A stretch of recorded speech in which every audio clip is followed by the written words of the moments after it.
Hello and welcome to Newshour. In this edition, National Early Warning and Response Mechanism Center signs Memorandum of Understanding with Peace Commission to strengthen partnership. National Fire Force honors senior retired firefighters, and Media Initiative for Climate Change and the Environment holds symposium on addressing climate change issues in Freetown. The stories and other segments are lined up on Newshour.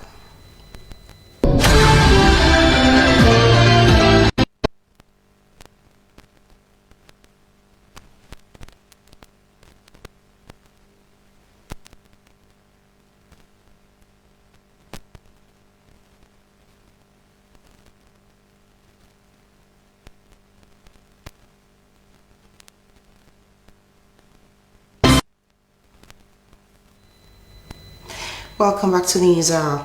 5 years ago, President Julius Maada Bio made a bold decision to establish a National Early Warning and Response Mechanism Center placed under the Office of the Vice President, with the goal to create an architecture that detects, predicts, and communicates impeding hazards that promptly, timely anticipate action. Against this backdrop, the center has launched its anniversary celebration, which coincided with the signing of a Memorandum of Understanding with the Peace Commission to further strengthen its partnership. Ibrahim Samar reports. Established on the 29th of June 2021 by President Julius Maada Bio, the National Early Warning and Response Mechanism Center has grown into the country's most important public institution to enhancing human security, peace, human rights, and detects and predicts crime and criminality, health emergency, and environmental issues, among others. Executive Director, National Early Warning and Response Mechanism Center, Francis Newman, said in the last 5 years, the center has recorded a number of achievements, noting the center was established by government in line with ECOWAS as a mechanism to detect, predict, and communicate impeding hazards to promptly anticipated action. As we celebrate this 5th anniversary, we are also celebrating Sierra Leone. We are celebrating ministries, departments, and agencies who are working very hard to ensure that the issues that we identify as threats are being taken care of before they affect Sierra Leone. We have had several achievements. If you look in the sub-region, we came just 5 years ago. We have other countries who had established maybe 10 years ago, but I'll tell you, we are stronger. We are models worth emulating in the sub-region. We have had a lot of partners, international partners, coming to see what we have been doing. That in itself is an achievement. We are showcasing Sierra Leone's commitments to ensuring human security is enhanced. Minister of Planning and Economic Development, Kenya Bale, said peace and conflict prevention are intertwined, underscoring the pivotal role the National Early Warning and Response Mechanism Center in the promotion of human security. She described peace as a cornerstone for national development, admonishing the management of the center to popularize the activity of the institution. Executive Secretary, Independent Commission for Peace and National Cohesion, Hawa Samai, said the Peace Commission operates to promote peace and social cohesion in Sierra Leone. Madam Samai said the Commission frowned at any threats to peace and national cohesion, stating her commission, together with the center, has been working in promoting issues around peace and national cohesion in the country. Minister of State, Office of the Vice President, Martin Tagawali, said as the center clocks 5 years, celebrates vigilance, partnership, mitigation, and prevention. She catalogued series of achievements the institution has made in the last 5 years. Over the past 5 years, Early Warning has produced 225 analytic reports, issued 19 early warning alerts, prepared 6 situation reports, and created more than 760 policy recommendations to support timely decision-making and early response. The anniversary launch also featured the launching of the center's new logo and signing of an MOU with the Independent Commission for Peace and National Cohesion to strengthen collaboration. Away from that, the Media Initiative of Climate Change and Environment has partnered with the Freetown City Council, Land for Life, to hold frank discussions on how to address climate change and promoting sustainable urban cleaning development in Freetown. Emmanuel Williams witnessed the deliberations.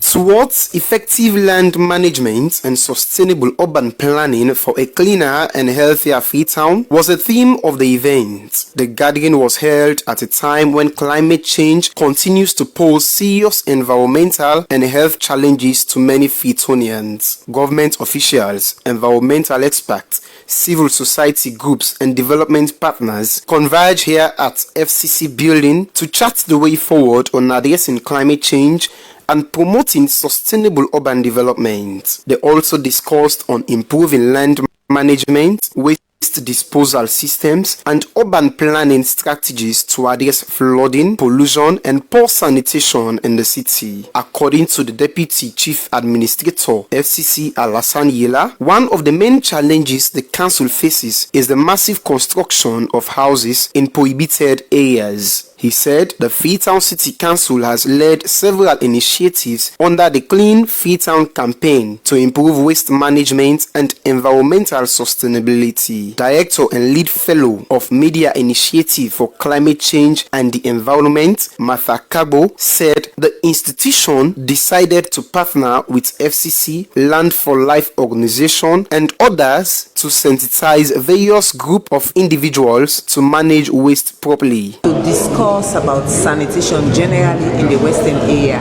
both urban and the rural districts. What can be done to ensure that the western area is clean?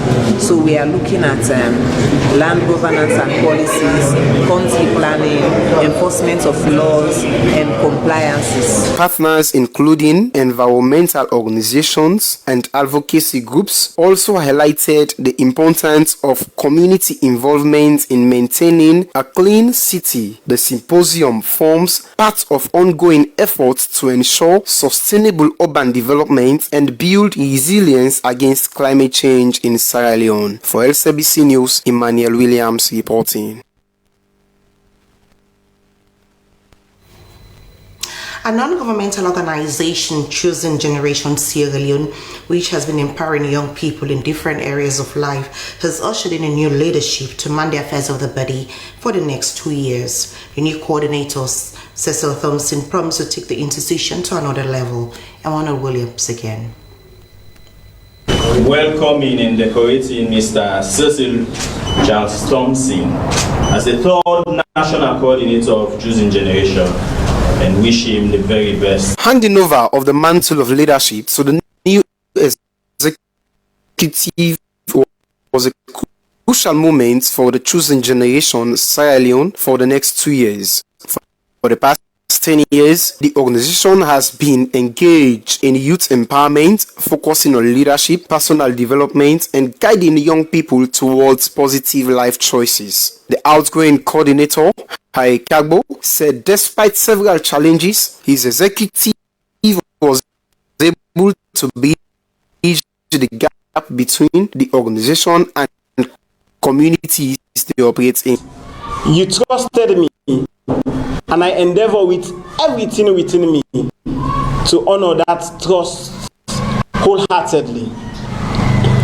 In a time of leadership as CGSL, we hosted landmark events, the Games Night that brought our community together, our annual graduation dinner, celebrating excellence of our members and our 10 most outstanding Sierra Leoneans, national debating championship, empowering young voices across Freetown, Bo, McKinney, and the AGM that kept the organization stronger and transparent. The new coordinator, Cecil Thompson, promised to build on the foundation his predecessor has laid. He said he will bring more young people to the organization and impact their lives positively.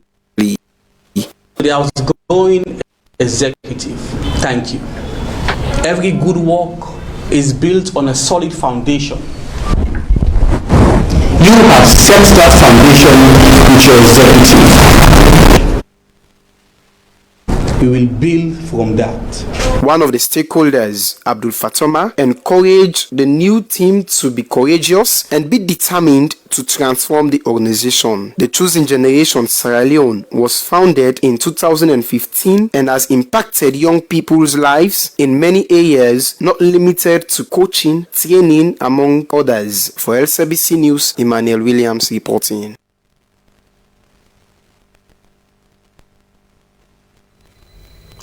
The West African College of Physicians Sierra Leone chapter has held its 11th annual general and scientific meeting under the theme West African College of Physicians at 50, celebrating a legacy and envisioning the future.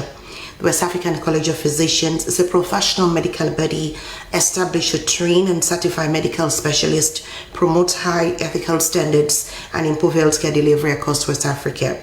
The ceremony held at the Atlantic along the beach in Freetown over the weekend brought together physicians, nurses, midwives, healthcare professionals, researchers, and policymakers to reflect on the college's achievement over the past 5 decades and discuss the future of special health cares in the region.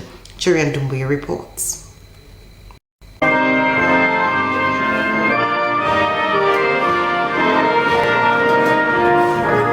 The event at Atlantic Lumley Hotel brought together physicians, nurses, midwives, healthcare professionals, researchers, and policymakers. They met to reflect on the college's 50 years of service and to discuss the future of specialist healthcare in West Africa. The West Africa College of Physicians train and certify medical specialists, promote high ethical standards, and work to improve healthcare delivery across the region. Participants said that when postgraduate training was not available in Sierra Leone, pioneer medical professionals laid the foundation for what is now the college. Speakers also highlighted the role of nurses and midwives as the backbone of healthcare system. Dr. Patrick Coker said the 2026 meeting was more than a scientific gathering. He said it was a chance to celebrate achievement, strengthen partnership, and shape the future of healthcare in Sierra Leone and beyond. 50 years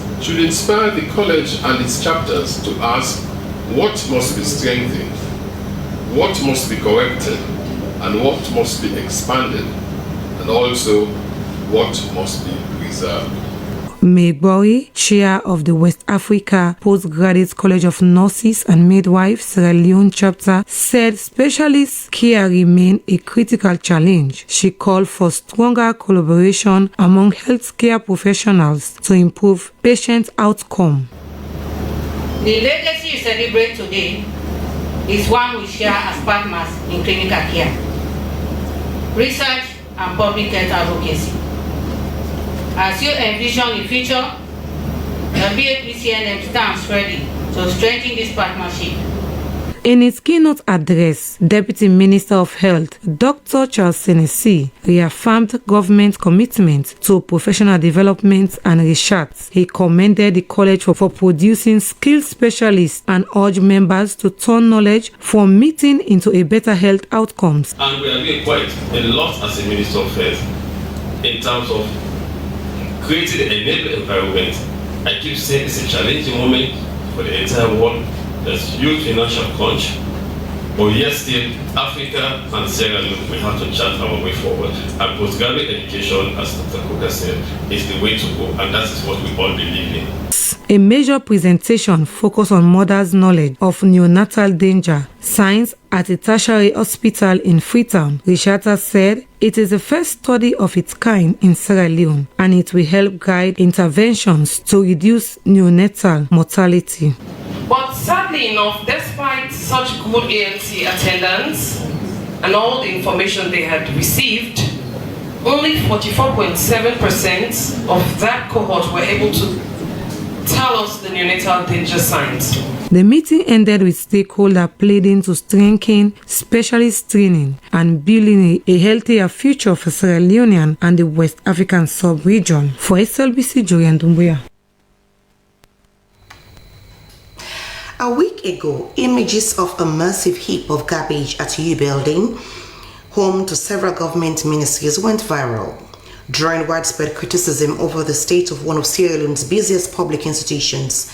Now that dump site has been cleared as workers embarked on a cleaning exercise. But beyond the cleanup lies a story of financial constraints, environmental concerns, and a renewed commitment to keep the compound clean.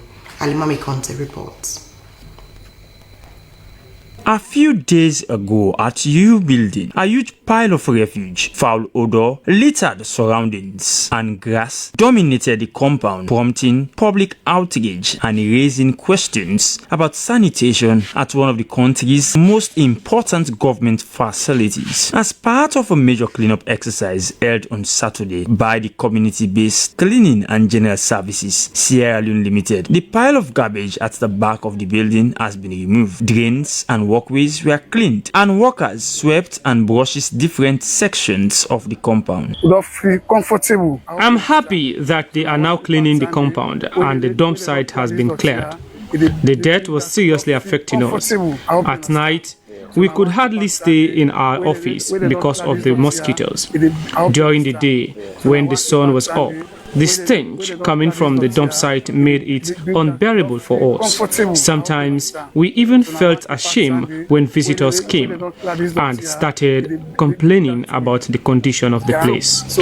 While many welcomed the cleanup, those responsible for maintaining the premises said the situation did not arise overnight. The manager of CBC said over the years financial challenges severely affected their operations. From 2024, I started overseeing the cleaning of the U building in 2024. I had been paying workers and buying cleaning materials for my personal savings. About 6 months ago, I stopped paying the staff because I was no longer receiving funds. That is why the cleaning stopped and the garbage accumulated the way it did. According to management, measures have been put in place to prevent a recurrence. These include placing waste bins at strategic locations and working closely with security personnel to enforce proper waste disposal, among others. For the around, therefore they monitor that if our staff will be deployed to collect and empty the bins at the end of each working day. In addition, we will engage all the ministries housed in the building so that we can work together to keep the compound clean. The transformation at the UU building has brought relief to workers and visitors who had endured the stench, mosquitoes, and unsightly environment. But with commitments now made to strengthen waste management, many will be watching to see whether the renewed sanitation drive is sustained long after the cleaning exercise. On a rather sad note, the Motema Police Division has discovered the body of a commercial motorcyclist and a skeletal remains of another rider who had reportedly been missing for several months. According to the Media Communications Relations Officer of Motema Police Division, Thompson Peter Ndapi, the division's officers responded to a distress call around 2 p.m. after reports of a lifeless body and human skeletal remains in a bush between Betwema and Dubadu villages. The deceased was identified as 28-year-old Abdul Ture, popularly known as Mata, a commercial motorcyclist from Motonko village, Tonkole district. He was found lying beside Bawoma stream while the motorcycle he had reported been riding was described as a blue unregistered HLX. During a search of the area, Thompson Peter Ndapi said police also uncovered the skeletal remains of Joseph Kuruma alias Ajayo, a commercial motorcyclist from Yomanja village, Nimiama chiefdom, who had been reported missing for about 5 to 6 months. Both scenes were processed by investigators. Abdul Tuye's body has been taken to the Corridor Government Hospital mortuary for a post-mortem examination, while forensic investigations are expected to determine the circumstances surrounding Joseph Koma's death. Discoveries triggered anger among local youth and commercial motorcyclists who reportedly threw stones at the residence of the Paramount Chief, Judge Bokari Toto. Police intervened promptly, dispersed the crowd, and restored calm. Authorities say the security situation is now under control while investigations into both deaths continue. Men have a responsibility to God, their families, and the nation through effective leadership and advocacy for justice. And if men fail in their social and moral responsibilities, society will falter. This according to the Clerk of Parliament, Kamo Conte, who was speaking in Parliament during the launch of the parliamentary chapter of the Men on a Mission, a faith-based organization and commissioning of paralegals. Our parliamentary reporter Dennis Fraser was there. Ibrahim J. Bokari.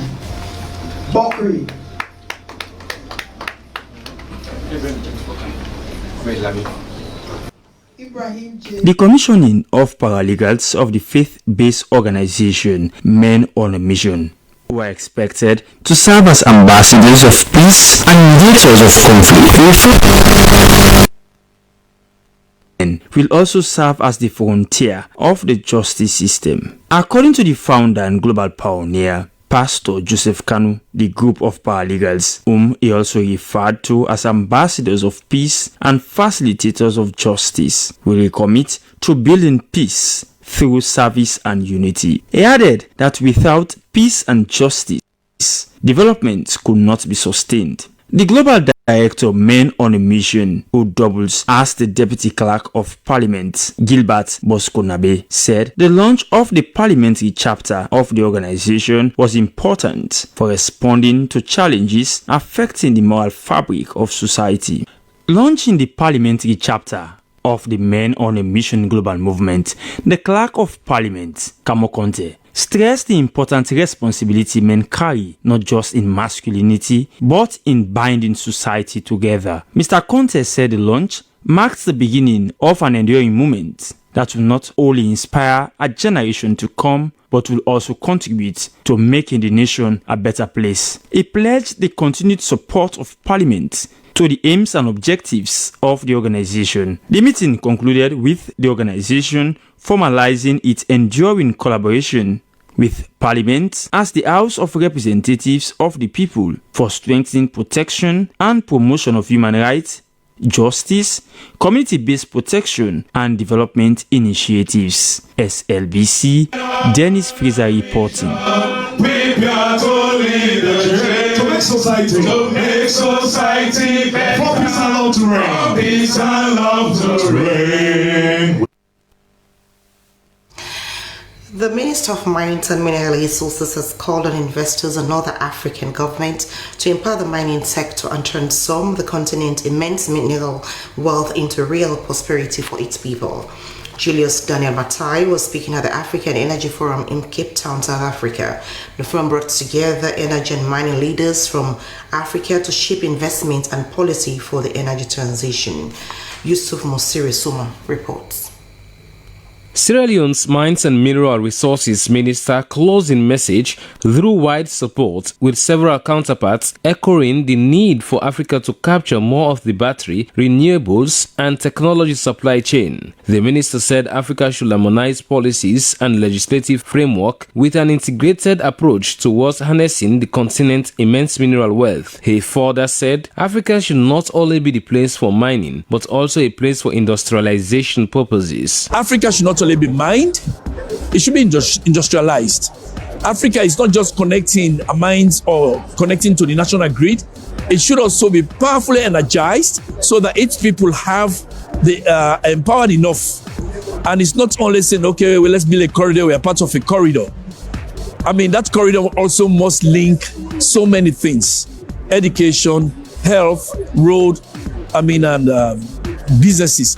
And this whole thing about energy security, about the supply chain, that we should not just be part of it, we should also be part of the dialogue to shape it, to ensure that it works for our people, to ensure that our people benefit. While seeking for stronger partnerships into the energy and mineral sector in Africa, Minister Matai called for the motivation and empowerment of young people with the requisite technology. We have to make sure we motivate, inspire and empower our young men and young women, have the requisite technology, and of course, I call it the spirit of patriotism, that we take development into our hands to be able to do this.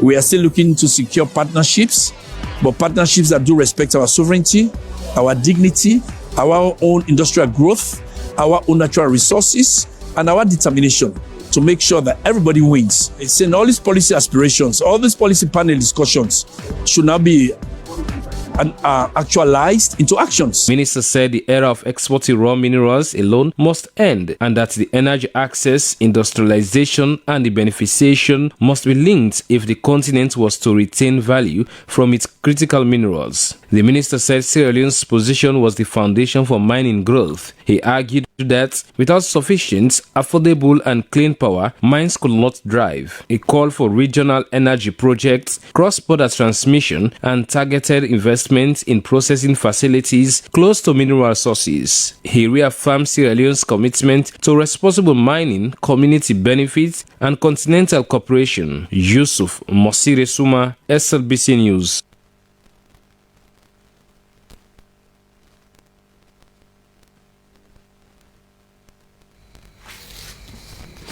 The Southern Province Women's Network has held its annual general meeting under the theme Enhancing Institutional Impact on Women through Collaboration and Teamwork. The gathering was aimed at reflecting on the achievement of the organization and charts a new course. Esther Susanette Bassi reports. Among the major achievements at the center of this year's annual general meeting is the acquisition of a piece of land in Bo District for the construction of a 5-story center of excellence. The facility is expected to serve women and girls in Bo, Bonth, Pujon, and Moyamba districts. The proposed center will also function as a training hub for skill development, mentorship programs, and other empowerment initiatives aimed at enhancing the socio-economic status of women and girls in the region.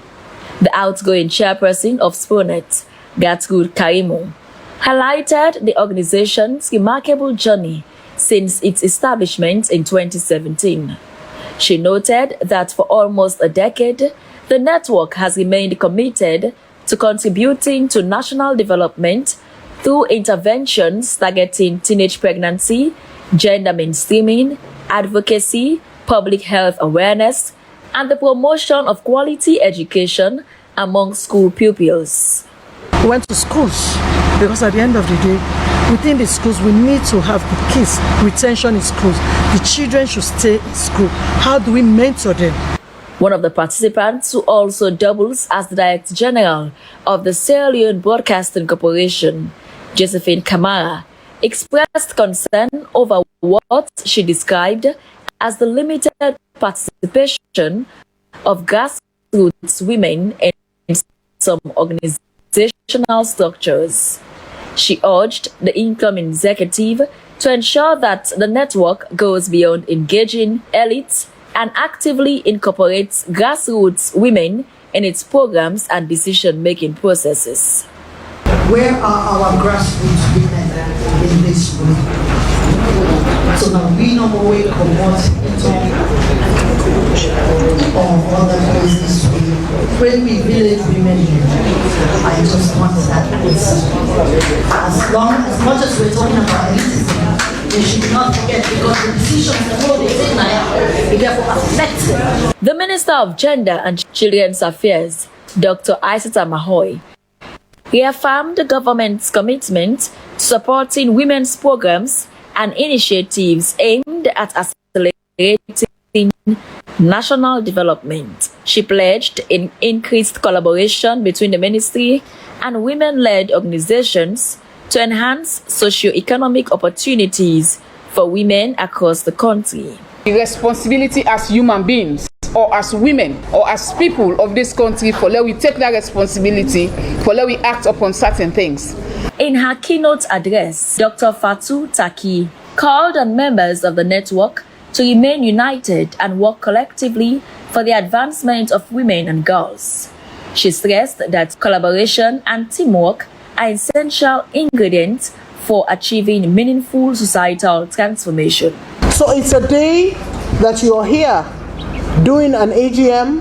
It's a day where you sit and think, what am I doing, and how what I am doing has an impact on everybody else around me and the community. Other participants commended SPONET for its sustained commitment to women's empowerment and expressed optimism that the organization would continue to expand its impact into communities across the southern province and Sierra Leone as a whole. SLBC News, Esther Susanette Bassi reporting. After 30 years of endless service, impacting knowledge and nurturing innovators and leaders, the principal of Limount College has called on current and past pupils of the school to join in celebrating the school's achievements. She made this call during the school's health walk. Suleiman Babaturi was also there. The walk from the Limount College compound to the Lumley Aberdeen beach was not only a health walk, but a demonstration of love for one's school, reunion with high school friends, and preparedness for the school's months-long celebration. From the energetic steps to the dance moves and songs,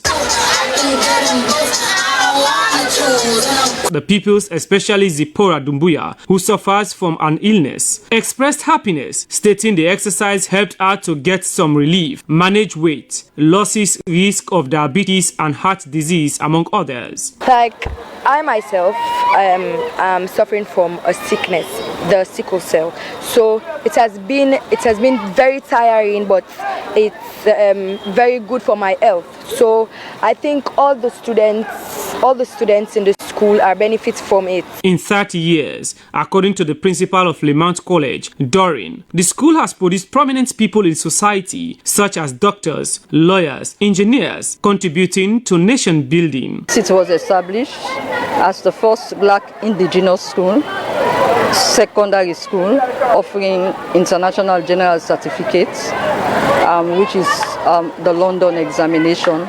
We've had huge successes. We've produced good results, good students, outstanding students. We've been awarded by the Excel board for the best advanced level. Because Nathan had 3 A's at advanced level. They called on ex-pupils to join them to make the school's 30th anniversary a grand celebration come September. SLBC News, Suleiman Babatue reporting. African Global Logistics, together with the National Drug Law Enforcement Agency, has held a roundtable discussions on combating drugs crisis in Sierra Leone. Discussion was part of the company's commemoration of this year's International Day Against Drug Abuse and Illicit Trafficking. Cynthia Kaman reports. Eliminating the alarming spate of drug and substance abuse among youth was especially prominent on the agenda of the panel discussion. The event featured several stakeholders and institutions combating the drug crisis in the country. The discussion was also timely as it coincided with the International Day Against Drug Abuse and Illicit Trafficking. They have partners. This is the chain. And that is what we need to fight for our children, for future generation. We need to do our best to protect them. How we can protect them? We need to educate them. The National Revenue Authority, being a crucial institution that monitors imported goods, noted the need to have the right screening tools and high-level intelligence. The manager of Customs Service Department, NRA, called for collaboration between authorities and the public. We do collaborate. They share intelligence and we work together. When we started having a surge or an increase in the importation of drugs around Sierra Leone, what we did as management, we made a quick policy that all containers that have medication, all medicine containers should be examined 100%. With that policy, we started having catches. The Director of Drug Prevention, National Drug Law Enforcement Agency, Ibrahim Dugba, said his institution will never waver in its fight against drug and substance abuse.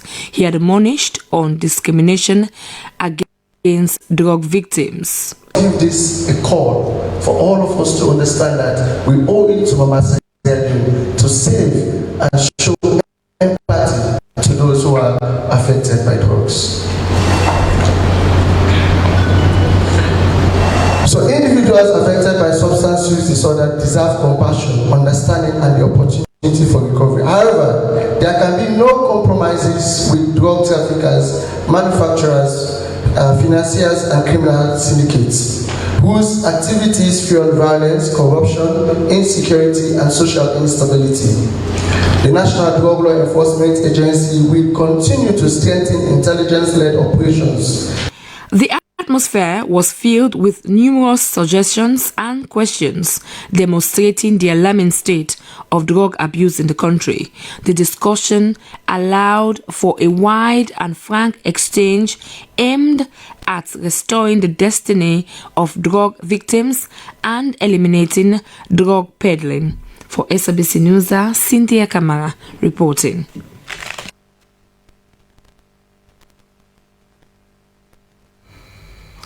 Well, it's now time for some international news stories, and we now join our international desk.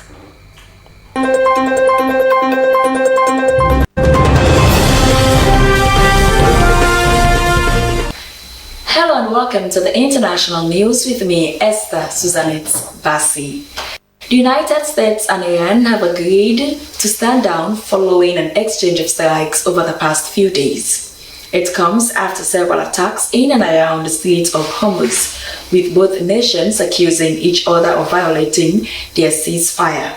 Deputy Iranian Foreign Minister Kazem denied that there were plans for technical talks this week.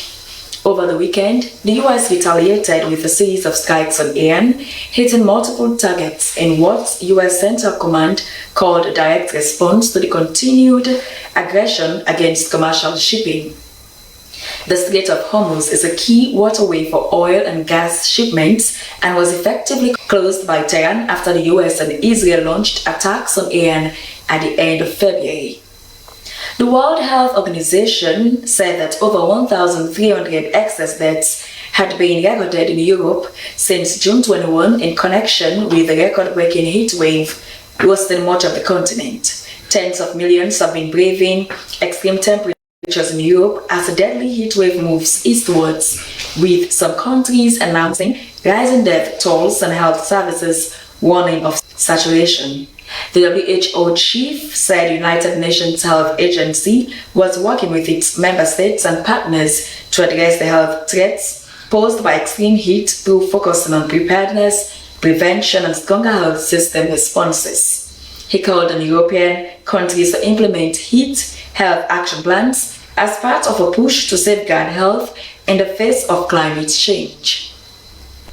Thousands of Malawians are stranded in makeshift camps across South Africa as fairs go ahead of an unofficial June 30 deadline set by anti-migrant groups demanding undocumented foreigners leave the country. The crackdown follows weeks of anti-immigrant protests and deadly attacks that have claimed the lives of 2 Mozambicans and 1 Malawian. South African authorities have condemned the violence and pledged heightened security ahead of planned anti-migrant marches, warning that anyone taking the law into their own hands will face arrest. The crisis highlights growing tensions over jobs, migration, and economic hardship in Africa's most industrialized economy.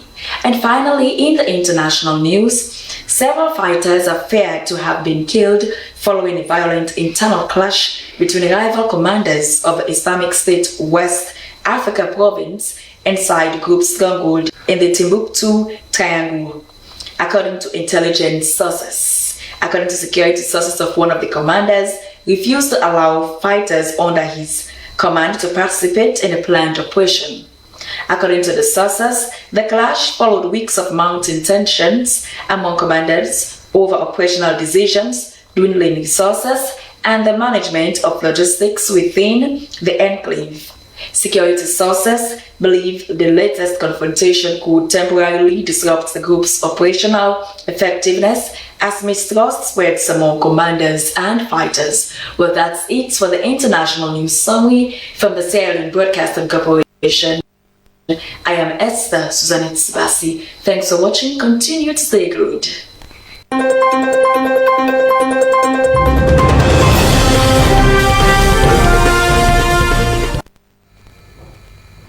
Thank you, Esther, for the international news summary there. It's now time for the exciting aspect of Newshour, and that is sports.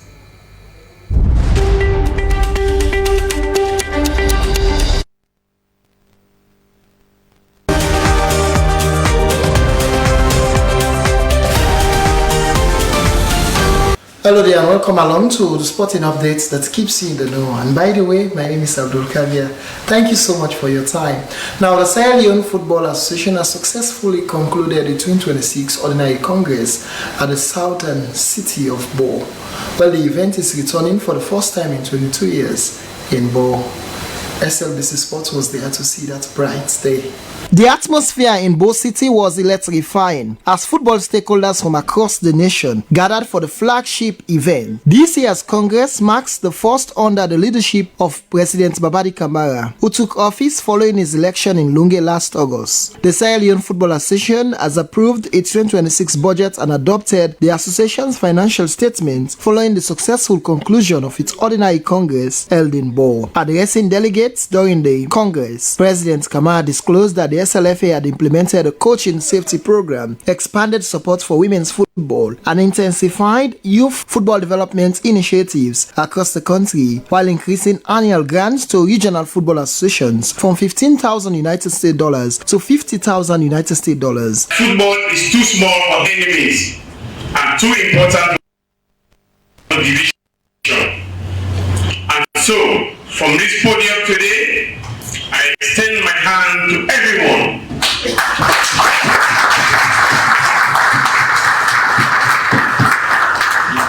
Including those we agree with, those who criticize us, those who support us, and those who oppose us. The high-profile event drew senior figures from Sierra Leone's sporting ecosystem and also echoing a shared vision for the future of the sport. Minister of Sport Augusta James Tamer emphasized the critical need for effective collaboration between the ministry and football administrators. Executive Director of the National Sports Authority, Mohamed Alfaka Conte, reminded delegates of the importance of maintaining strict decorum and professionalism in sports administration. President of the National Olympic Committee of Sierra Leone, Prince Swale, commended the football family for the peaceful and constructive nature of the gathering. The Congress underscored the SLFA's renewed commitment to decentralizing football administration and ensuring the sport's growth reaches every corner of Sierra Leone. Advancements in the women's game were also a major talking point, as former Sierra Leone women's football icon Musupele Bangura lauded the association's visible commitment in advancing women's football across the country. Value consumer football. The journalists and they ask them why you say so.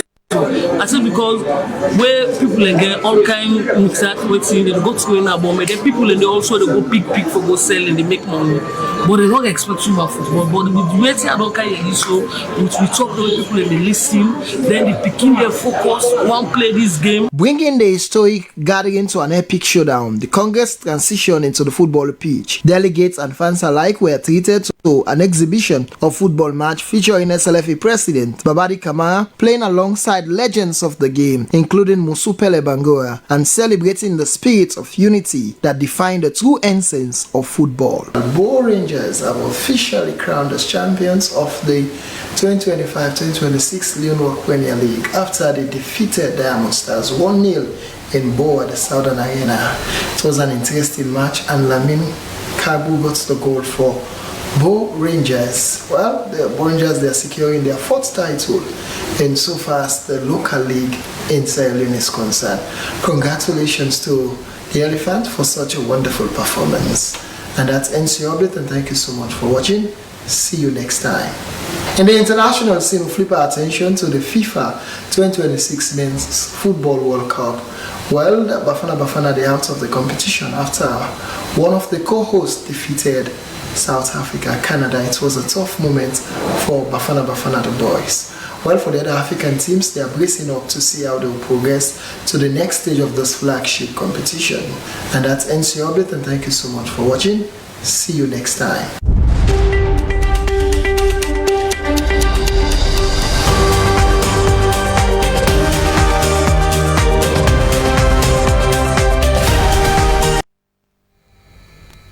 Well, the sports will bring news out to a closer. Before we go, reminder of our top stories. The National Early Warning and Response Mechanism Center has signed a memorandum of understanding with the Peace Commission to further strengthen partnership. After years of dedicated service to the nation, the National Fire Force has honored senior retired fire officers. They were among the first batch of firefighters that laid the foundation for the institution. And the Media Initiative for Climate Change and the Environment has partnered with the Freetown City Council, Land for Life, to hold frank discussions on how to address climate change and promoting sustainable urban clean development. That's all on Newshour. Thank you so much for watching, and goodbye.